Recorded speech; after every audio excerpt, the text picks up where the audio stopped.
Eternity in heaven. Most of us, if we're honest, picture the end of the story the same way. We die, our soul floats upward, we arrive in heaven, and that's it. That's the forever.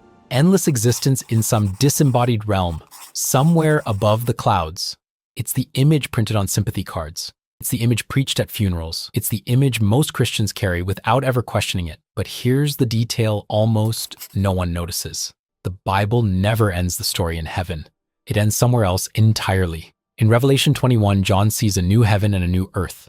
Then he writes a sentence that should stop us cold. The holy city, the new Jerusalem, coming down out of heaven from God, not up, down. The final destination of the redeemed is not us going up to live with God forever. It's God coming down to live with us. God's dwelling place is now among the people, and he will dwell with them.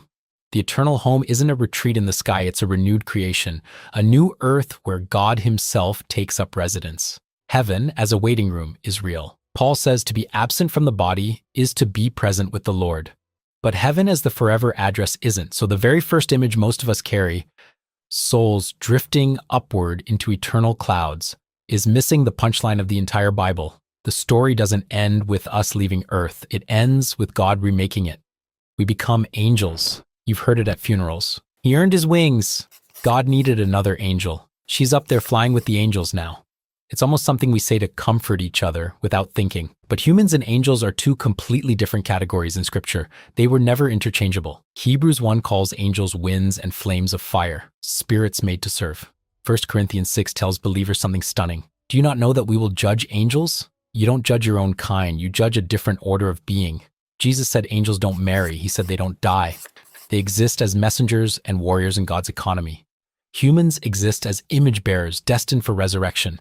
Different origin, different design, different future. When Scripture describes our final state, it never says we become angels, it says we become like Christ. First, John 3 says, when Christ appears, we shall be like him. Not winged, not floating, embodied, raised, glorified, human, fully restored. The comfort we're reaching for when we say, he's an angel now, is real, but the truth is better. Your loved one doesn't get demoted into another species. They get raised as the person God made them to be. St. Peter at the gates of heaven. The pearly gates. St. Peter with a clipboard, a long beard, a slow nod, a careful review of your file before he lets you in. The cartoon has been running so long that most of us absorbed it without ever asking where it came from.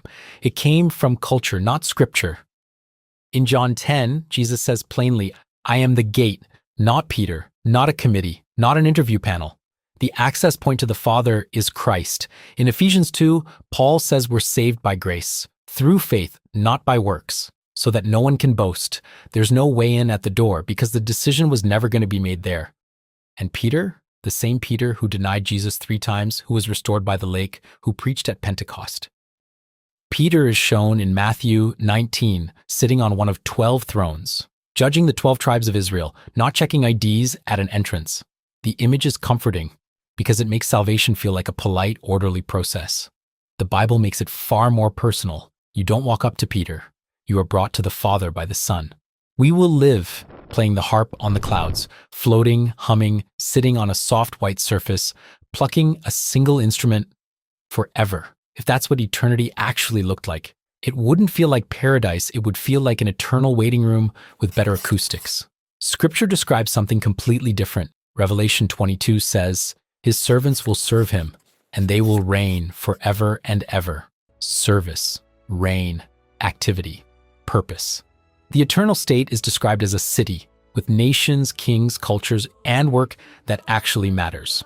Paul says in 1 Corinthians 6 that the saints will judge the world, not float above it. Jesus repeatedly described the faithful being put in charge of cities, of responsibilities, of real work in a real kingdom. Eternity isn't the cancellation of purpose, it's the restoration of it. The things you love doing well, creating, building, leading, serving, cultivating, they don't disappear. They're finally free from frustration.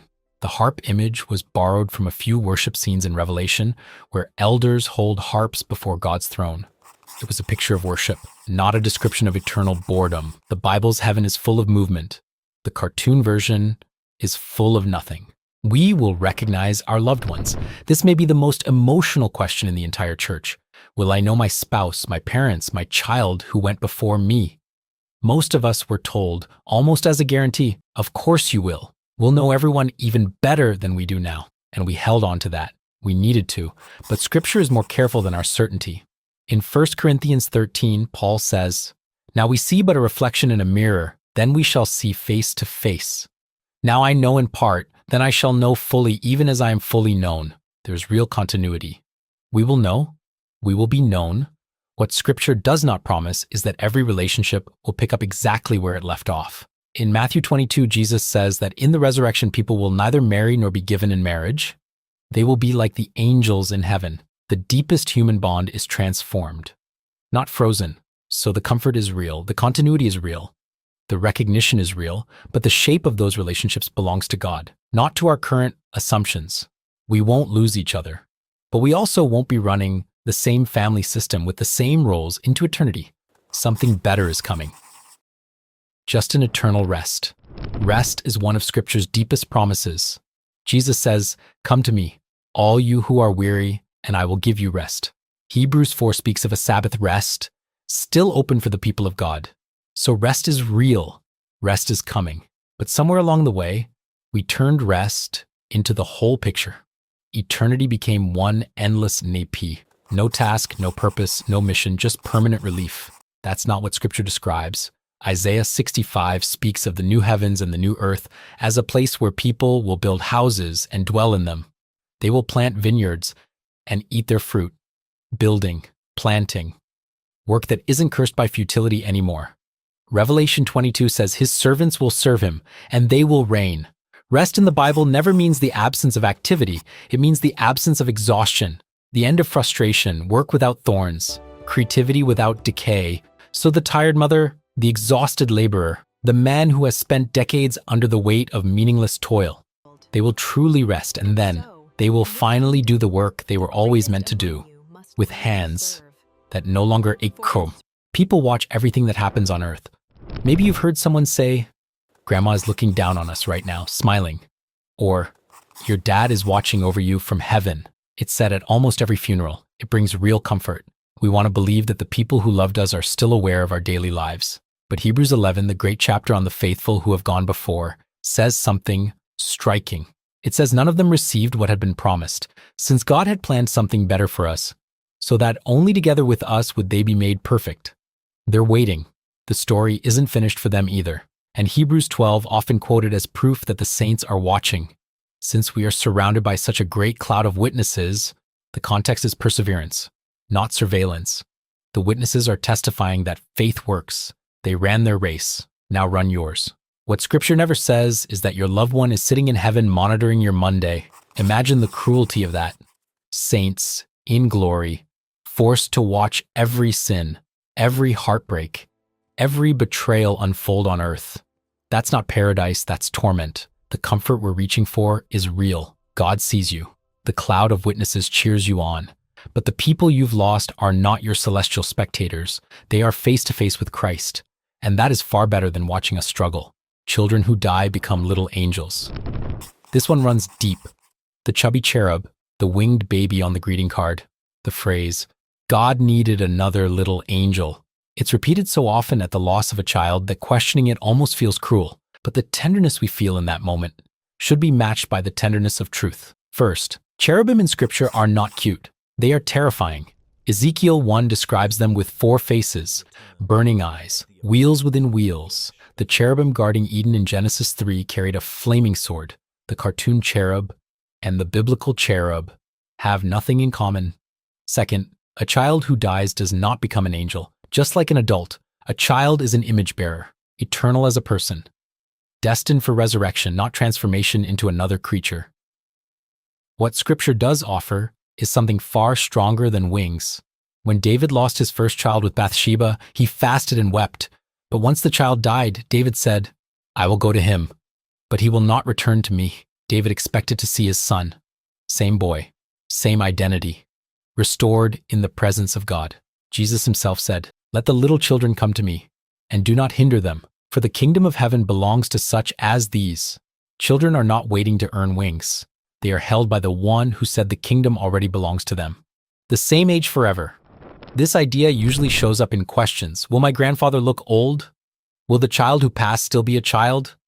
Will I recognize my spouse if they died at 80 and I died at 40? It assumes the resurrection body is just a patched up version of the one that went into the ground, a cosmic photograph, developed and preserved at the exact moment of death. Scripture points somewhere else entirely. In 1 Corinthians 15, Paul says, "The body that is sown is perishable, but it is raised imperishable.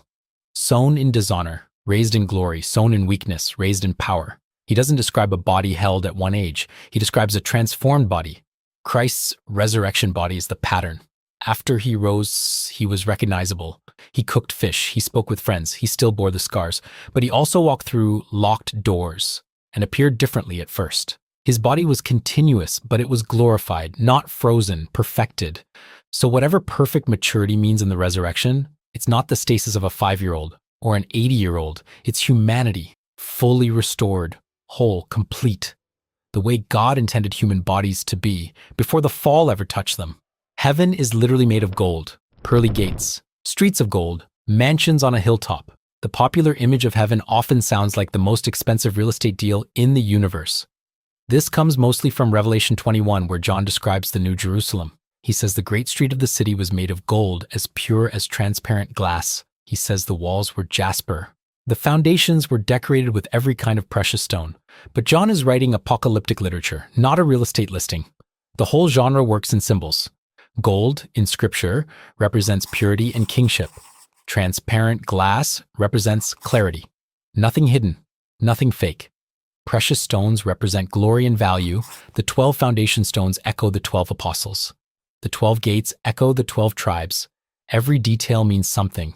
John is not saying the new earth will literally be a planet-sized jewelry box. He's saying the presence of God among his people will be of unimaginable value, purity, and glory. The scenery isn't the point. The presence is. If we miss that, we miss the whole vision.